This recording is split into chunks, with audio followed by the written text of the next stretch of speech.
Olá! Nessa aula nós daremos sequência ao sistema reprodutor, olhando agora para o sistema reprodutor feminino e o ciclo reprodutor feminino também. Então vamos olhar os aspectos anatomofuncionais do sistema reprodutor feminino. Nessa figura lateral nós temos um corte que a gente consegue visualizar as principais estruturas do sistema reprodutor feminino. Então a gente consegue visualizar aqui primeiro o útero, que fica em uma posição que a gente chama de anteroversão. É uma flexão anterior, né? Então, só para vocês se localizarem, aqui a gente tem a região posterior e aqui a região anterior. Então, aqui ó, nós conseguimos visualizar o reto, o ânus, o sacro, os glúteos, né? Para a gente identificar essa região posterior. E aí a gente consegue visualizar o útero nessa posição que eu acabei de mencionar para vocês, uma anteroflexão. Depois, a cavidade uterina. A vagina, o canal vaginal, que é um longo canal, né? O ósteo externo da vagina. Aqui, abaixo do útero, não é um órgão reprodutor, mas para vocês se localizarem, é um órgão do sistema urinário, mas a gente tem a bexiga, né? A uretra e à frente do ósteo da vagina, a gente tem o ósteo da uretra. Muito bem. Depois a gente localiza aqui, saindo por trás do útero, uma das trompas uterinas, né? Próxima a um dos ovários. Tudo bem? Enxergamos também essas estruturas, ovários, trompas e útero, e a vagina são as estruturas internas do sistema reprodutor feminino. Nós temos também as estruturas externas, que a gente consegue visualizar algumas delas aqui também, que é o lábio menor ou pequenos lábios, o lábio maior ou os grandes lábios e a região pubiana, o monte do pubis, né? Que é formado basicamente por tecido gorduroso revestido de pele que contém os pelos pubianos. Essa vista anterior é uma vista que, na verdade, o útero não está nessa posição normalmente, ele está naquela anteroflexão.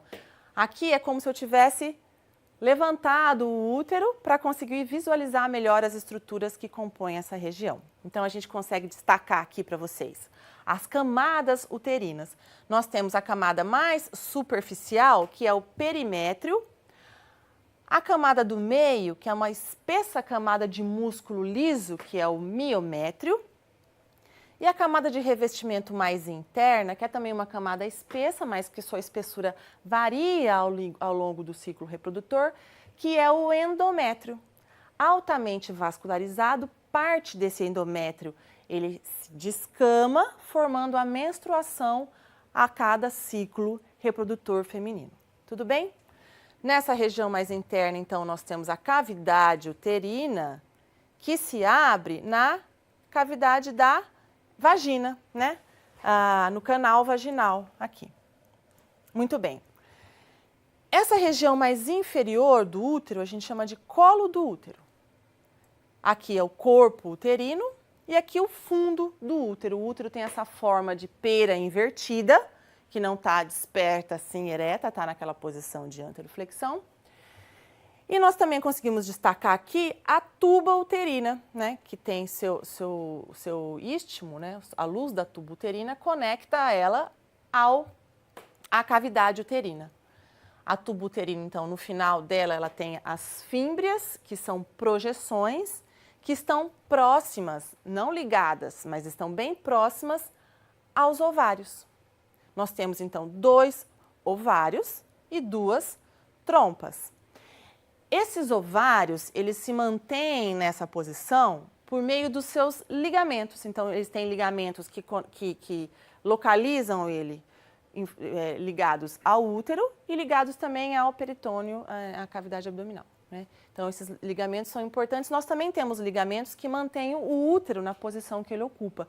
Tem um grande ligamento, que é esse maior aqui lateral, que é o ligamento largo do útero, que também é responsável pela manutenção do útero na posição que ele ocupa. Muito bem. Em se tratando da tuba uterina, né, das trompas, é importante destacar que o revestimento interno das tubas uterinas é formado por um tecido epitelial que possui células ciliadas e secretoras de muco. Isso facilita o transporte tanto do oócito, capturado pelas fímbrias, né, como dos espermatozoides. E é na trompa que eventualmente pode ocorrer a fecundação, o encontro do oócito com o espermatozoide e uma possível fecundação. Muito bem. Nessa vista, que é uma vista ginecológica, a gente consegue visualizar as estruturas externas do sistema reprodutor feminino que a gente já sinalizou para vocês lá. Então, nós conseguimos destacar aqui um monte do púbico, né? Nós destacamos os grandes lábios, os pequenos lábios, que são estruturas que possuem bastante glândulas sebáceas, que dão a característica úmida dessa região. Entre os pequenos lábios, tem uma região que a gente chama de região vestibular. Nessa região, nós temos a vagina, o ósteo da vagina, né, a abertura da vagina, que pode estar recoberta por uma membrana chamada de ímen. Esse ímen pode ter diferentes configurações, ele pode ser perfurado, ele pode ser liso, enfim. Mas ele tem uma vascularização muito pequena e uma baixa inervação também.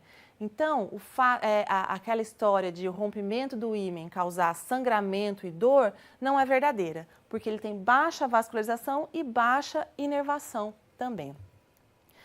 À frente do ósteo da vagina, né, na região mais anterior, a gente tem o ósteo da uretra. E na união dos pequenos lábios, logo acima, se encontra o clitóris, que é uma região homóloga ao pênis masculino.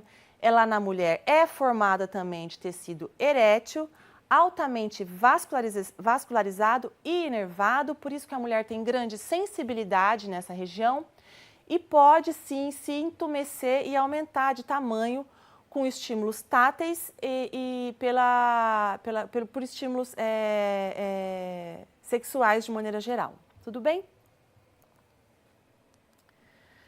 Não podemos esquecer das mamas, que também são estruturas do sistema reprodutor feminino externas, né?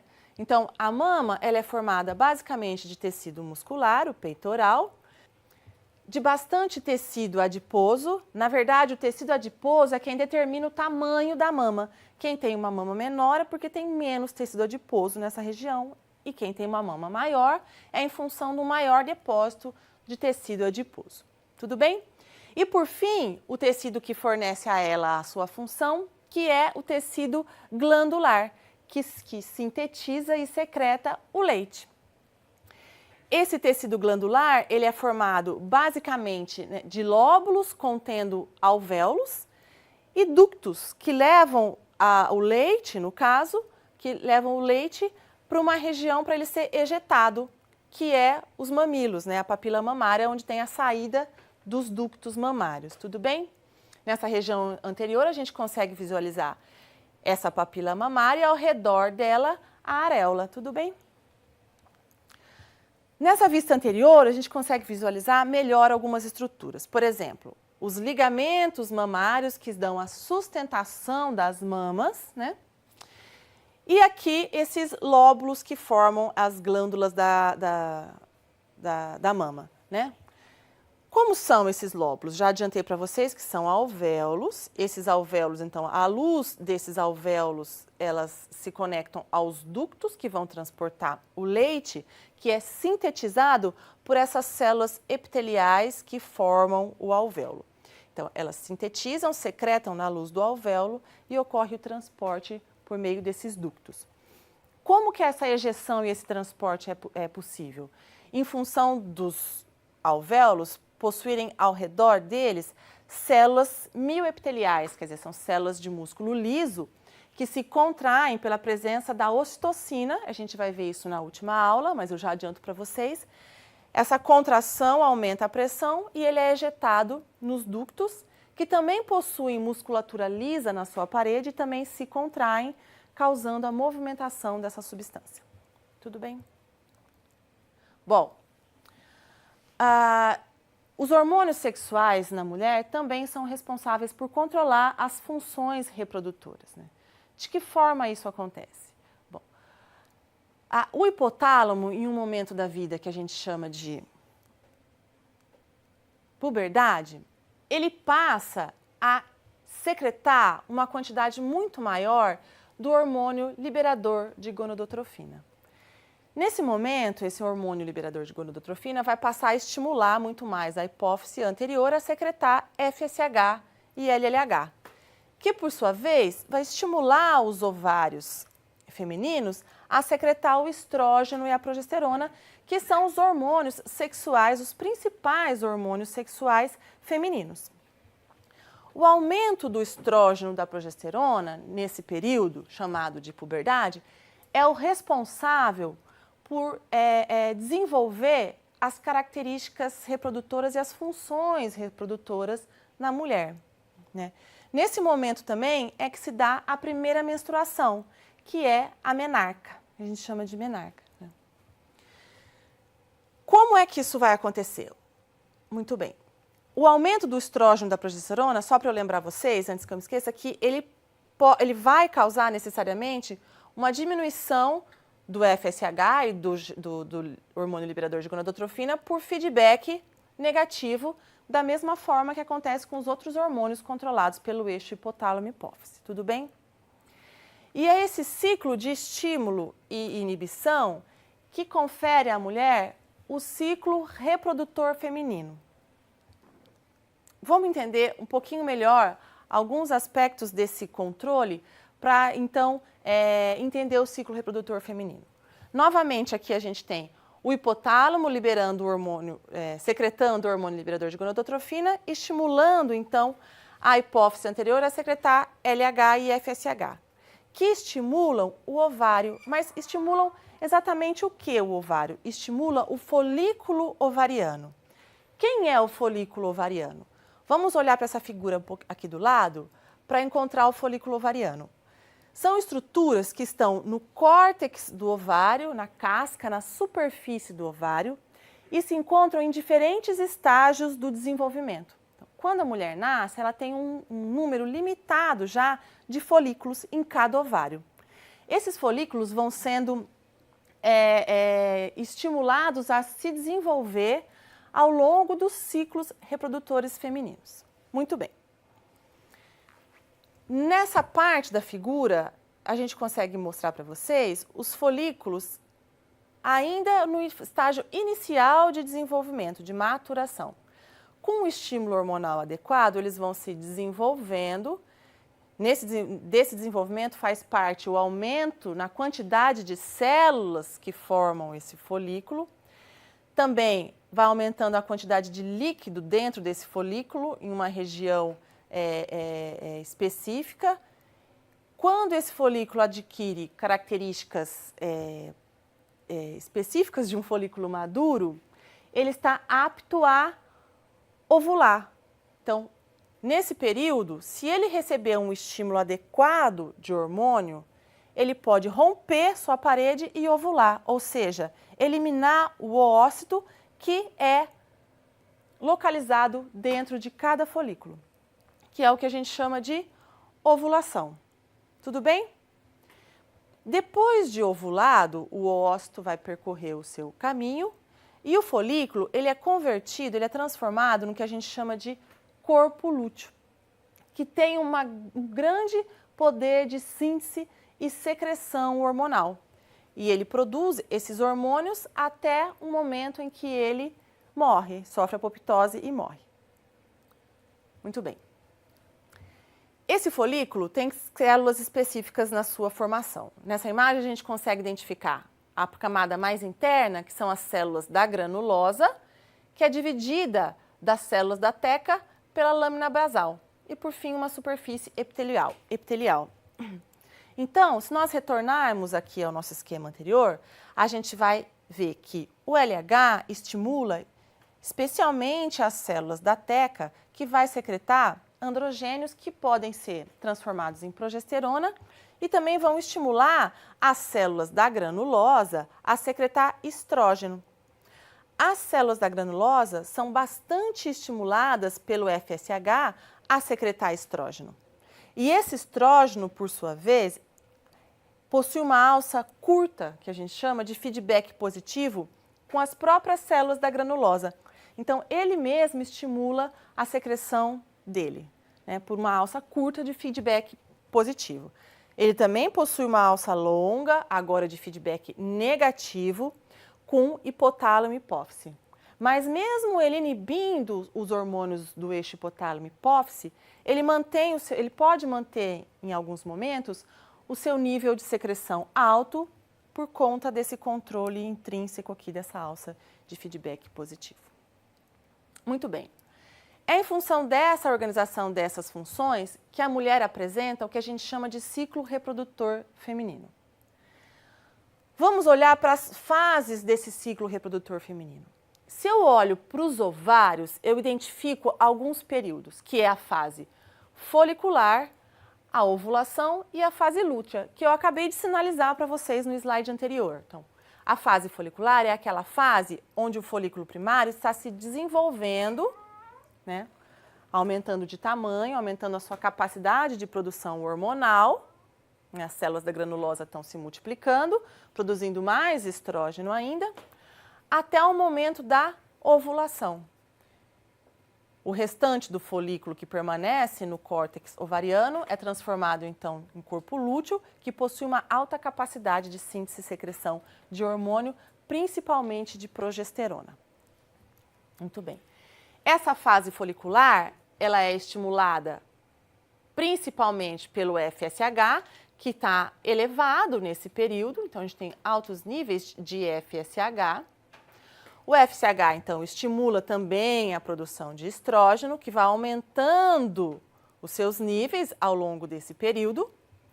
Esse aumento de estrógeno, ele mesmo estimulando a produção dele mesmo, até que em um momento, o feedback que antes era negativo, ou seja, o estrógeno em altos níveis, ele deixa de inibir hipotálamo e hipófise e passa agora a estimular. Nesse momento em que o estrógeno inverte, passa de um feedback negativo para um feedback positivo, ele estimula um pico de LH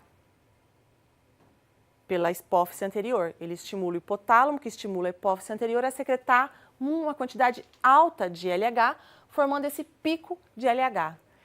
É esse o sinal para o folículo se romper e o óvulo ser ejetado, ou seja, a ovulação. Após o pico do LH, em torno de 24 horas, um pouco menos, ocorre a ovulação. Logo em seguida tem uma queda de LH e FSH, a formação do corpo lúteo e, como eu já adiantei para vocês, um aumento grande, principalmente de progesterona, estrógeno também, mas principalmente de progesterona. Então, nessa fase lútea, a gente tem grandes níveis de progesterona até a morte do corpo lúteo.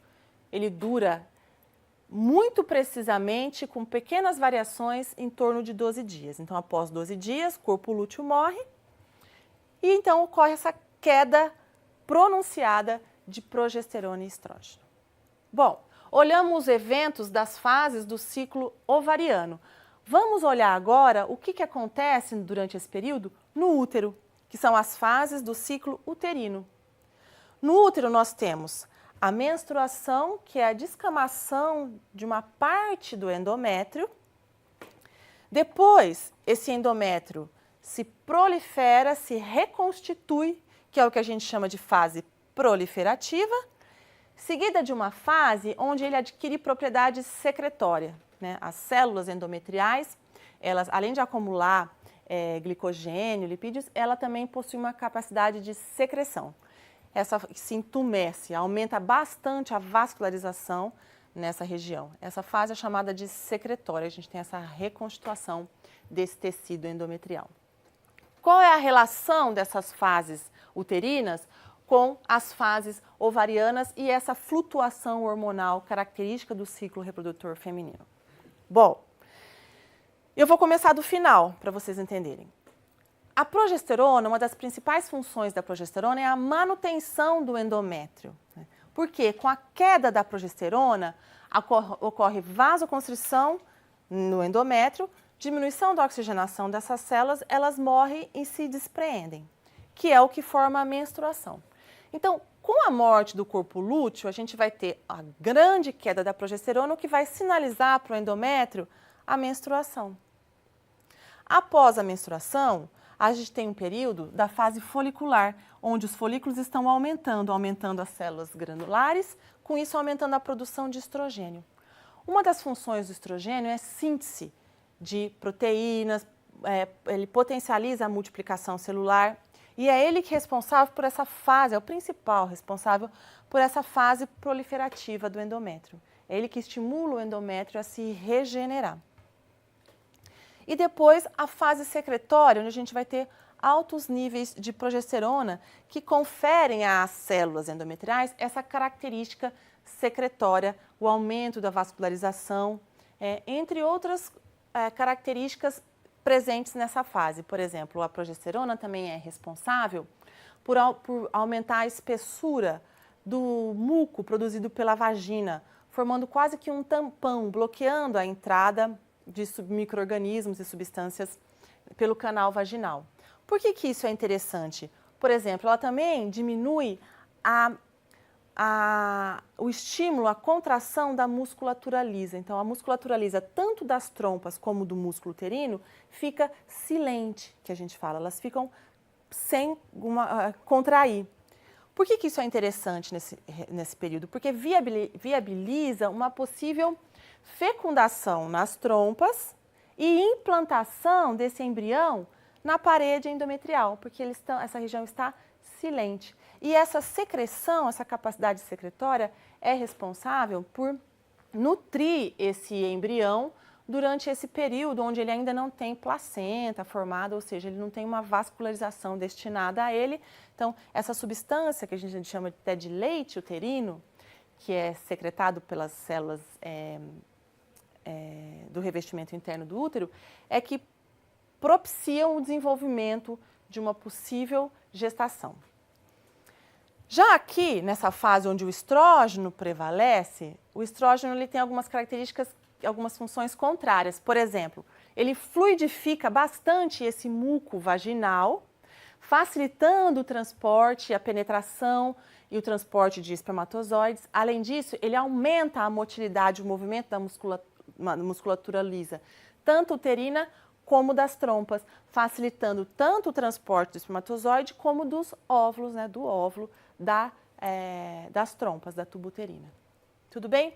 Então, na verdade, esse ciclo reprodutor feminino que se repete a cada em torno de 28 dias, é uma média muito variável de mulher para mulher, é o que fornece à mulher a função reprodutora, né?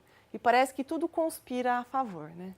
Só mais uma coisinha que eu queria lembrar vocês é que com a queda da progesterona e do estrógeno em função da morte do corpo lúteo, a queda do estrógeno e progesterona tira o feedback negativo sobre o hipotálamo e a hipófise. Né? Para de inibir o hipotálamo e a hipófise, que vão, então, novamente aumentar a secreção de LH e FSH. Então, a queda do estrógeno e progesterona libera o feedback negativo, aumentando a síntese de estrógeno, de FSH e LH, que vai recrutar novos folículos e dar origem a um novo ciclo reprodutor. Nessa imagem do lado, é só para mostrar a vocês que a morte do corpo lúteo, então, exatamente isso, diminui estrógeno e progesterona, liberando, então, o FSH e o LH, que vão aumentar e começar esse novo ciclo reprodutor. Bom, eu já mostrei para vocês esse esqueminha, mas eu só quero retomá-lo para a gente entender o que acontece na menopausa, onde a função reprodutora da mulher finaliza. Vamos entender o que acontece. Eu já adiantei para vocês que a mulher nasce com um número finito de folículos. Os folículos, eles não se multiplicam, né? Eles são recrutados temporalmente e esses folículos recrutados podem ou não sofrer influência do ciclo reprodutor hormonal e passarem para as etapas seguintes do amadurecimento, enfim, ovulação, mas o estoque de folículos é finito. Então, se eu acabo com o meu estoque de folículos ovarianos, todos são recrutados, eu não tenho mais folículos ovarianos, eu não tenho mais produção de estrógeno e progesterona. Quem produz estrógeno e progesterona é o ovário, mas são os folículos ovarianos. Com isso, eu vou ter um aumento do FSH e do LH e um aumento do hormônio liberador de gonadotrofina. Esse é o cenário da menopausa, uma grande queda abrupta de estrógeno e progesterona com a finalização dos folículos ovarianos femininos. Essa grande queda de estrógeno e progesterona acarreta o que na mulher? Várias disfunções, né? Acarreta a perda da função reprodutora, evidentemente, mas a queda de estrógeno, ela tem algumas características menos desvantajosas, menos incômodas, que é afinamento da pele, aumento das rugas, diminuição dos pelos pubianos, queda de cabelo, mas tem algumas características em função da queda do estrógeno que são desvantajosas e podem até predispor a mulher para algumas patologias, que é a diminuição do depósito de cálcio nos ossos, predispõe a mulher a desenvolver osteoporose, que é a falta da proteção estrogênica sobre o sistema nervoso central e o sistema cardiovascular, predispondo a mulher a desenvolver Alzheimer e doenças cardiovasculares, basicamente infarto do miocárdio. E as funções do sistema nervoso central, do estrógeno, com essa queda abrupta, também é muito comum a mulher desenvolver insônia e depressão, e ansiedade de maneira geral. É claro que os calores, né, os fogachos da menopausa é uma característica muito importante, né, muito clássica, mas ela não predispõe a mulher a nenhuma patologia. Então, essas que predispõem a mulher a situações patológicas são mais desvantajosas. E é só para lembrar que a gente tem um tempo reprodutor finito, a ampulheta ela vira e começa a correr assim que a gente nasce, mas vale a pena, né? Obrigada e até a próxima aula.